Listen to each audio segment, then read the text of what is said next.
بنگلہ دیش میں ایک بار پھر بغاوت نے جنم لیا۔ شیخ حسینہ کی حکومت گری اور فوج نے کمان سنبھال لی۔ اس بغاوت کے بعد ملک بھر میں ہندوؤں پر حملوں کا سلسلہ شروع ہو گیا ہے۔ مندروں کو نشانہ بنایا جا رہا ہے۔ ہندوؤں کو خوف و ہراس کا سامنا کرنا پڑ رہا ہے۔ اس صورتحال کی ہندوستان کے ممتاز علماء اور دانشوروں نے مذمت کی ہے۔ ان حملوں کو فوراً روکا جائے اور شر پسندوں کو گرفتار کیا جائے۔ ہندوستانی علماء نے بنگلہ دیش کے حالات پر سخت تشویش کا اظہار کیا ہے۔ آداب، میں ہوں آپ کے ساتھ آمنہ فاروق اور آپ دیکھ رہے ہیں آواز دی وائس۔ ہماری حوصلہ افزائی کے لیے ہمارے چینل کو سبسکرائب کرنا نہ بھولیں۔ بنگلہ دیش کے حالات پر درگاہ اجمیر شریف کے گدی نشین اور چشتی فاؤنڈیشن کے چیئرمین حاجی سید سلمان چشتی نے کہا کہ ہم بنگلہ دیش میں حالیہ تشدد اور مختلف مذہبی برادریوں سے تعلق رکھنے والی عبادت گاہوں پر حملوں کی شدید مذمت کرتے ہیں۔ نفرت اور عدم تشدد کی اس طرح کی کارروائیاں انتہائی پریشان کن ہیں، امن، احترام اور اتحاد کے ان اصولوں کے خلاف ہیں جو ہمیں عزیز ہیں۔ ہم بنگلہ دیش میں ہندوؤں، نسلی اقلیتوں پر حملہ اور ان کی عبادت گاہوں کی بے حرمتی کی شدید مذمت کرتے ہیں۔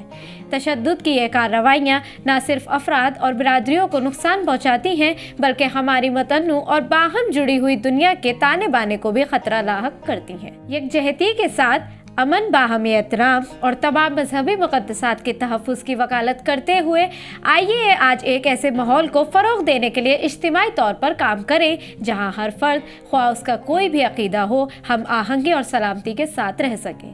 ہم تمام رہنماؤں اور برادریوں سے ان مسائل کو حل کرنے اور ہم آہنگی اور افہام و تفہیم کی حمایت کرتے ہیں۔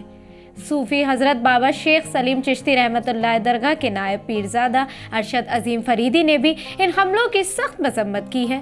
انہوں نے کہا کہ بنگلہ دیش میں جو کچھ ہو رہا ہے وہ اسلامی تعلیمات کے خلاف ہے۔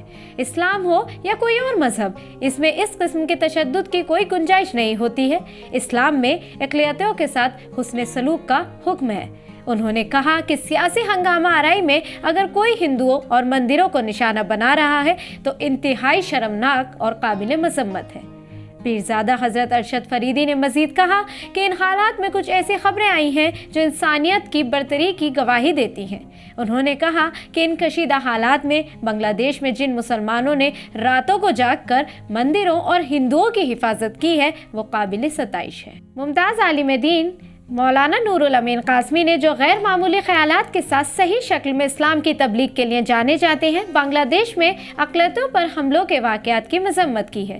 انہوں نے کہا کہ بنگلہ دیش کی موجودہ صورتحال پر تبصرہ کرنے کے لیے ہمارے پاس کچھ نہیں ہے۔ یہ پڑوسی ملک کا اندرونی مسئلہ ہے، لیکن ایک ہندوستانی مسلمان کے طور پر میں بنگلہ دیش کے لوگوں سے صرف یہ کہتا ہوں کہ وہ اپنے ملک میں اقلیتوں کو نشانہ نہ بنائیں، چاہے وہ ہندو ہوں، عیسائی ہوں یا بدھ ہوں۔ معصوم اقلیتی برادریوں پر کسی بھی قسم کا حملہ اسلام کی تعلیم کے خلاف ہے۔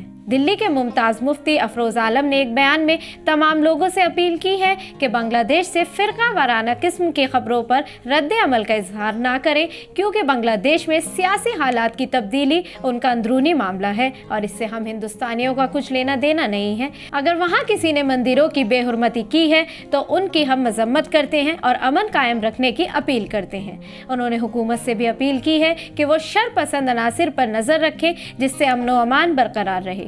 واضح رہے کہ بنگلہ دیش سے خبریں آ رہی ہیں کہ وہاں بعض لوگوں نے مندروں کو نقصان پہنچایا ہے، لیکن ایسی خبریں بھی آ رہی ہیں کہ مظاہرین دوسرے فرقے کی عبادت گاہوں کی خود حفاظت کر رہے ہیں۔